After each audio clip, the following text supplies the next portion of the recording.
Good morning everyone, and a very warm welcome to London and to Lancaster House. I'm delighted to welcome you here and thank you very much for coming. This is not just the largest gathering of countries and organizations that has ever come together to discuss Somalia. I also believe it is the most influential.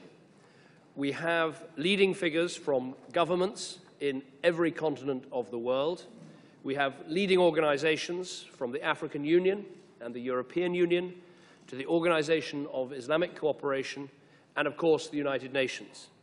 But most importantly of all, we have Somali delegations representing almost every region of Somalia that is not under terrorist control. So I want to say very clearly why I've asked you all here today and what I believe we can achieve together. First, why we are all here. For 2 decades, Somalia has been torn apart by famine, by bloodshed, and by some of the worst poverty on our planet. As many as 1 million people have died. The terrible scenes that we all saw with the famine last year were truly heartbreaking, with death and suffering on a scale that no country and no people should ever have to suffer in our modern world. Earlier this week, I met with some of the Somali diaspora, British Somalis, living here in Britain. Many had fled from fighting and famine, and they had grave concerns for their relatives left behind. Now, of course, it is natural to want to help any country in such distress, but there is another reason for the international community to help the Somali people, and that is because the problems in Somalia don't just affect Somalia, they affect us all. In a country where there is so little hope, where there is chaos and violence and terrorism, pirates are disrupting vital trade routes and kidnapping tourists. Young minds are being poisoned by radicalism, breeding terrorism that is threatening not just Somalia but the whole world. If the rest of us just sit back and look on, we will pay a price for doing so. So as an international community, it is in all our interests to try and help the Somali people to address these problems. And yet, for 2 decades, politicians in the West have too often dismissed the problems in Somalia as simply too difficult and too remote to deal with. Engagement has been sporadic and half-hearted, and that fatalism has failed Somalia, and it has failed the international community too. So today we have an unprecedented opportunity to change that. And I believe there is real momentum right now. International aid has pulled Somalia back from the brink of humanitarian crisis. Thanks to the extraordinary bravery of African and Somali troops, the city of Mogadishu, once beautiful, now a bullet hole-ridden city, has been recovered from al-Shabaab. And despite the huge challenges still ahead, when the British Foreign Secretary visited Mogadishu, he saw growing confidence returning to those streets. Shops reopening, homes being rebuilt, a city beginning to get back on its feet again. Crucially, across the country, al-Shabaab are losing the support of ordinary Somalis because they tried to stop vital food supplies reaching their fellow countrymen. The final piece of momentum, and the most important piece of momentum, is the steps that the Somalis themselves are taking to ensure there is proper, representative and accountable government. That is why they're ending the mandate of the transitional federal government, and the meetings at Garowe have made real progress in taking that forward. And to me, that is the most important part of all, because ultimately the problems in Somalia can only be solved by the Somali people. So we are not here to impose solutions on a country from afar, nor are we here to tell you, the Somali people, what to do. But we are here to help get behind you, to get behind your efforts to turn things around. I believe if everyone comes together and does their bit, I'm absolutely convinced that Somalia can solve its problems and ultimately fulfill its potential as a key player in Africa and in the world. So let me turn to how we do that, and specifically what we want to achieve at this conference. There's no single magic solution that will make all the difference.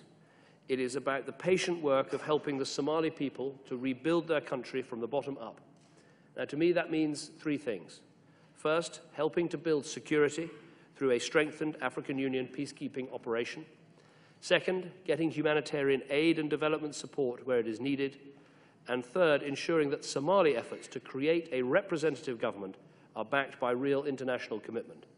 I want to take each one briefly in turn. First, security.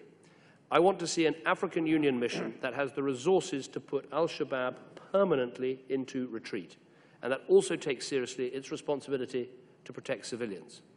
The first outcome of this conference, if you like, actually happened yesterday. The United Nations Security Council agreed a UK-led resolution to extend the mandate of the African Union peacekeepers beyond Mogadishu and to increase the number of troops from 12,000 to 17,700. This is a major step forward, and I'm grateful for the support of many of the countries represented here for their help in reaching that resolution yesterday. Building security also means keeping up the pressure on the pirates. Mauritius, Tanzania, and the Seychelles have agreed to take pirates as prisoners. Somaliland has agreed to take back convicted pirates.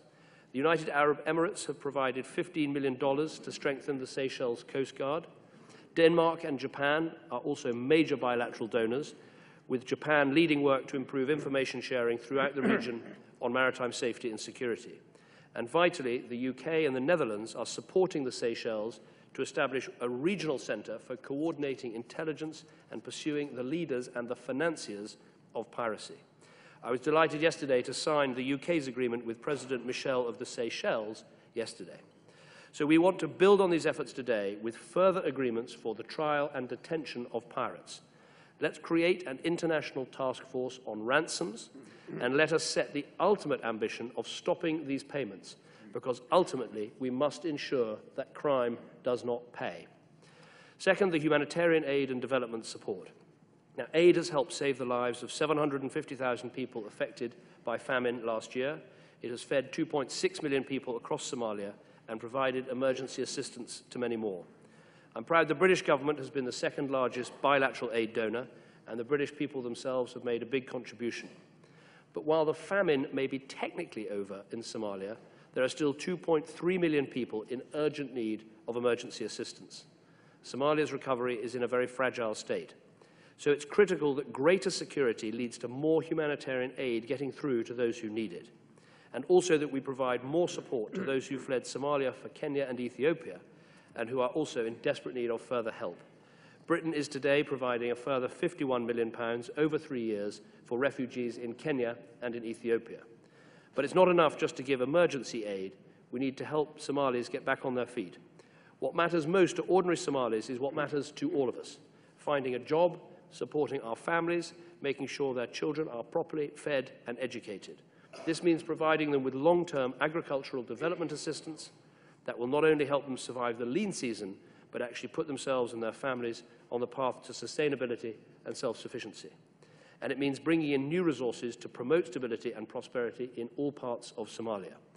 So I'm delighted that Denmark, Norway, the United Arab Emirates, and the Netherlands are joining us today in setting up a local stability fund. That will provide support to previously neglected regions, including those emerging from conflict or from terrorist control. This will facilitate local people building a network of safer, better governed areas that can gradually put the squeeze on those areas still held by al-Shabaab. I hope that other countries may be able to help support this local stability fund over the coming weeks. Third and finally, a reinvigorated political process. Unless we can help the people of Somalia to build a stable future, the problems will keep reoccurring. The only way to address the causes of piracy and terrorism is to back local efforts to forge a new peace deal, ensuring that people from across Somalia have a voice in how their country is run. So most importantly, I hope this conference will forge a new momentum to put in place the building blocks of a more stable country, getting behind the efforts of Somalis themselves to turn things around. That momentum is already being seen.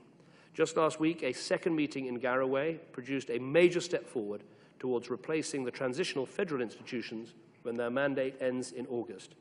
Principles for reform have been hammered out by the Somalis themselves, with agreement on the selection criteria for the Independent Interim Electoral Commission and the National Constituent Assembly. Somalia is, I believe, within reach of a new political process that would involve all Somalis and ultimately a new government truly accountable to the demands of its people and properly representative of all Somalia's regions. I'm delighted that we have with us for the first time today the presidents of almost all those regions. It is vital that this whole process is as inclusive as possible, with a constituent assembly chosen by the Somali people leading to a more representative government. And it is equally vital that this whole process sticks to the firm timetable so that when the transitional federal government ends in August, there is no danger of a power vacuum. And we must do all we can to support this today. Finally, the success of the new political process depends upon trust. All over the world, people want governments that are effective, that are fair, and that are free from corruption. This point was made to me over and over again by representatives of the more than 200,000 Somalis who've made their home here in Britain. So we're helping to improve transparency and accountability by establishing a joint financial management board, through which donors will work with the Somali government to help make sure that revenue from key assets and international aid is used for the good of Somali people. In my meeting with members of the Somali diaspora here in Britain on Monday, one young lady said to me, "It's all about having a job and a voice." That is what so many Somalis dream of for their homeland. A Somalia where hunger no longer holds thousands in its grip, where extremism no longer holds sway, where Somali children hold books and not guns, and where women can give birth safely, have a job and a voice in their political future. Today, I hope, is the next stage of a long journey for Somalia and its people. But our message to the people of Somalia is that we believe in you. We back you in trying to fix your problems. So let us make this conference the turning point in helping the Somali people to reclaim their country, and with that, to achieve greater stability and prosperity for Somalia, for the region, and for the world.